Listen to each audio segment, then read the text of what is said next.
தொட்டதெல்லாம் தோல்வி கேள்விப்பட்டிருக்கீங்களா? விஜய்க்கு கோர்ட்டில் சரிவு மேல் சரிவு. என்னங்க ஆச்சு? முதல்வர் விஜய் தலைமையிலான அரசுக்கு நீதிமன்ற வழக்குகளில் அடுத்தடுத்து பெரும் பின்னடைவுகள் ஏற்பட்டு வருவது அரசியல் வட்டாரத்தில் பெரும் பரபரப்பை ஏற்படுத்தியுள்ளது. எதிர்க்கட்சிகள் மற்றும் சமூக ஊடக விமர்சகர்கள் மீது காவல்துறை மூலம் எடுக்கப்படும் சட்டப்பூர்வ நடவடிக்கைகள் பலவும் நீதிமன்றங்களின் கதவுகளை தட்டும்போது அரசுக்கு சாதகமாக அமையாமல் சரிவை சந்தித்து வருகின்றன. அரசு தொடுக்கும் முக்கிய வழக்குகளில் நீதிமன்றங்கள் அடுத்தடுத்து காவலில் வைக்க அனுமதி மறுப்பதும், முக்கிய எதிர்க்கட்சி தலைவர்களுக்கு சாதகமாக உத்தரவுகளை பிறப்பிப்பதும் விஜய் அரசின் சட்டத்துறை மற்றும் உளவுத்துறை மீதான விவாதங்களை அதிகரித்துள்ளது. அண்மையில் சமூக ஊடகங்களில் தமிழக அரசு மற்றும் முதல்வரின் குடும்பத்தினரை விமர்சித்து வீடியோ வெளியிட்டதாக திமுக ஜென்செட் பிரிவைச் சேர்ந்த நிர்வாகிகள் மீது காவல்துறை கடுமையான பிரிவுகளின் கீழ் வழக்கு பதிவு செய்தது. திமுகவின் ஜென்செட் பிரிவைச் சேர்ந்த முக்கிய நிர்வாகியான சரண் ஜெயராமனை பிடிக்க காவல்துறை தீவிர முனைப்பு காட்டியது.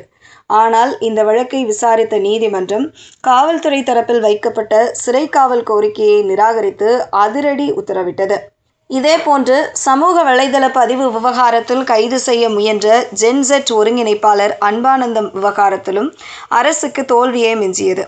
ஆரம்பத்தில் சென்னை உயர்நீதிமன்றத்தில் முன்ஜாமீன் மனு மீது விசாரணை நடந்த நிலையில் பின்னர் நீதிமன்றத்தில் காவல்துறை அவரை சிறையில் அடைக்க கோரிய போது அந்த கோரிக்கையும் நீதிமன்றத்தால் நிராகரிக்கப்பட்டு அவர் விடுவிக்கப்பட்டார். அரசியல் களத்தை தாண்டி சமூக ரீதியாகவும் அரசு எடுத்த சில நடவடிக்கைகள் நீதிமன்றங்களில் எடுபடவில்லை. கரூர் மாவட்டத்தைச் சேர்ந்த மாற்றுத்திறனாளி சமூக ஆர்வலரான பரளி தங்கம் என்பவருக்கு எதிராக காவல்துறை எடுத்த கைது நடவடிக்கையில் நீதிமன்றம் அவரது சிறைக்காவல் கோரிக்கையை நிராகரித்தது.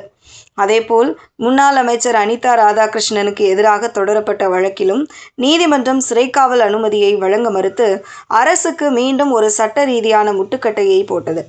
விஜய் அரசுக்கு மிகப்பெரிய சட்ட பின்னடைவாக பார்க்கப்படுவது முன்னாள் அமைச்சர்களுக்கு எதிரான வழக்குகளில் நீதிமன்றங்கள் வழங்கிய உத்தரவுகள்தான்.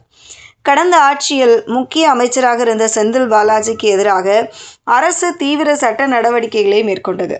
முக்கியமாக எம்எல்ஏ இளையராஜாவுக்கு பணம் கொடுத்து குதிரை பேரம் செய்ய முயன்றதாக போடப்பட்ட வழக்கில் அவரை கைது செய்ய விஜய் தீவிரம் காட்டினார். ஆனால் நீதிமன்றம் அவருக்கு முன்ஜாமீன் வழங்கி உத்தரவிட்டது. விஜய் அரசின் கைது திட்டங்களுக்கு பலத்த அடியாக அமைந்தது.